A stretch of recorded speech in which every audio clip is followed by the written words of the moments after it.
حضور صلی اللہ علیہ وآلہ وسلم نے ایک دن اللہ سے یہ دعا کی، اے اللہ عمر بن خطاب رضی اللہ تعالی عنہ کے وجود سے اسلام کو عزت دے۔ حضور صلی اللہ علیہ وآلہ وسلم کی دعا ہو اور قبول نہ ہو، چنانچہ ادھر تو یہ دعا ہوئی اور ادھر حضرت عمر رضی اللہ تعالی عنہ حضور اقدس صلی اللہ علیہ وآلہ وسلم کو قتل کر دینے کے ارادے سے گھر سے نکلے۔ راستے میں آپ رضی اللہ تعالی عنہ کو ایک شخص ملا جس نے پوچھا کہ عمر رضی اللہ تعالی عنہ تم کہاں جاتے ہو؟ کہا محمد صلی اللہ علیہ وآلہ وسلم کو قتل کرنے۔ اس نے کہا بھلا اگر تم نے ایسا کیا تو تم بنی ہاشم سے کس طرح اس میں رہ سکتے ہو؟ اور پہلے اپنے گھر کی تو خبر لو۔ اور عمر رضی اللہ تعالی عنہ تمہاری بہن فاطمہ اور تمہارے بہنوئی سعید رضی اللہ تعالی عنہ بن زید دونوں مسلمان ہو چکے ہیں۔ حضرت عمر رضی اللہ تعالی عنہ اس شخص کی یہ گفتگو سن کر غصے میں تھر تھر کانپنے لگے اور بولے اچھا تو میں پہلے انہی دونوں کا کام تمام کرتا ہوں۔ یہ کہہ کر آپ رضی اللہ تعالی عنہ اپنی بہن کے گھر گئے اور تھوڑی دیر ڈیوٹی میں کھڑے ہو کر اپنی بہن کی آواز کو سنا، پھر گھر کے اندر چلے گئے اور بہن سے کہنے لگے کہ کیسی آواز تھی۔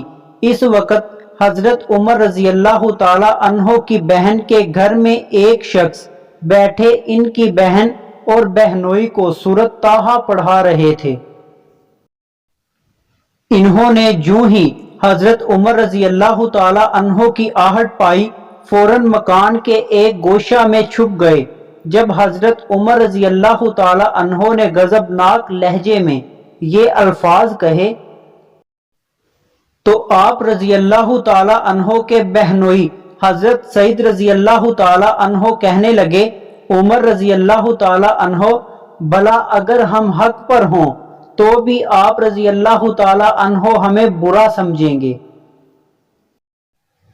اس پر حضرت عمر رضی اللہ تعالی عنہ کو اور زیادہ غصہ آیا اور آپ رضی اللہ تعالی عنہ نے اپنے بہنوئی کو بڑے زور سے دھکا دیا اور دو چار گھونسے بھی مار دیے۔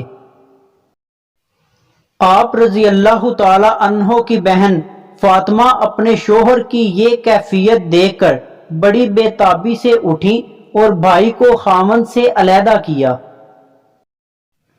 مگر حضرت عمر رضی اللہ تعالی عنہ نے انہیں بھی مار کر اپنے دل کا غبار خوب نکالا، یہاں تک کہ ان کا چہرہ لہو لہان ہو گیا۔ جب حضرت عمر رضی اللہ تعالی عنہ ان دونوں سے علیحدہ ہوئے تو بہن سے کہا لاؤ مجھے وہ صحیفہ تو دکھاؤ جو تم پڑھ رہی تھی۔ حضرت فاطمہ رضی اللہ تعالی عنہ نے کہا بھائی اسے پاک لوگ ہاتھ لگا سکتے ہیں، پہلے آپ پاک ہو جائیں۔ حضرت عمر رضی اللہ تعالی عنہ اٹھے اور بہن کی ہدایت کے مطابق وضو کیا اور وضو کر کے اس صحیفہ کو ہاتھ میں لیا اور اس میں لکھی ہوئی آیات پڑھنا شروع کی۔ کلام حق کی تاثیر نے دل کی دنیا بدل دی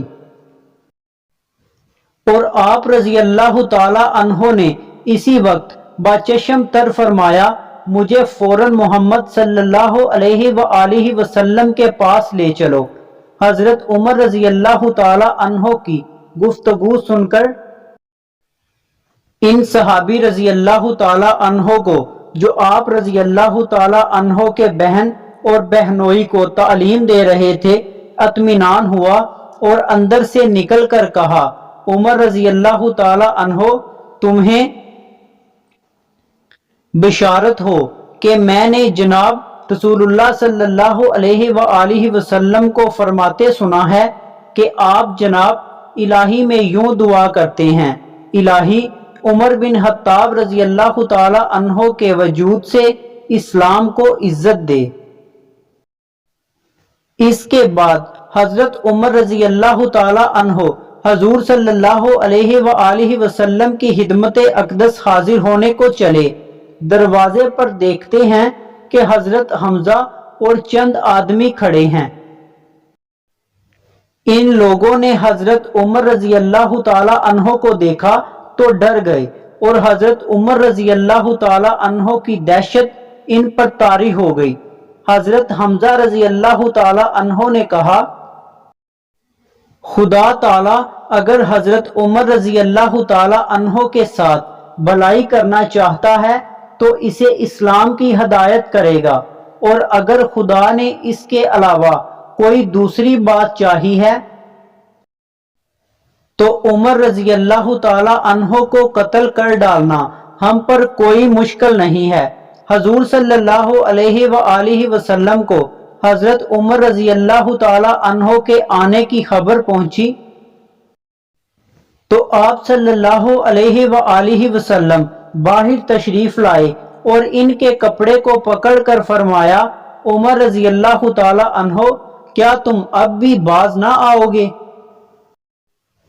اور پھر آپ صلی اللہ علیہ وآلہ وسلم نے وہی دعا مانگی اور فرمایا، الہی عمر بن خطاب رضی اللہ تعالی عنہ کے وجود سے اسلام کو عزت دے۔ جو ہی رسول کریم صلی اللہ علیہ وآلہ وسلم کی زبان مبارک سے یہ کلمات نکلے، حضرت عمر رضی اللہ تعالی عنہ بے ساختہ پکار اٹھے، میں گواہی دیتا ہوں اللہ ایک ہے، حضرت محمد صلی اللہ علیہ وآلہ وسلم اللہ کے رسول ہیں۔ حضرت عمر رضی اللہ تعالی عنہ کا اعلان حق سنتے ہی موجود مسلمانوں نے سامنے زور سے اللہ اکبر کا نعرہ بلند کیا کہ تمام مکہ والوں نے سن لیا۔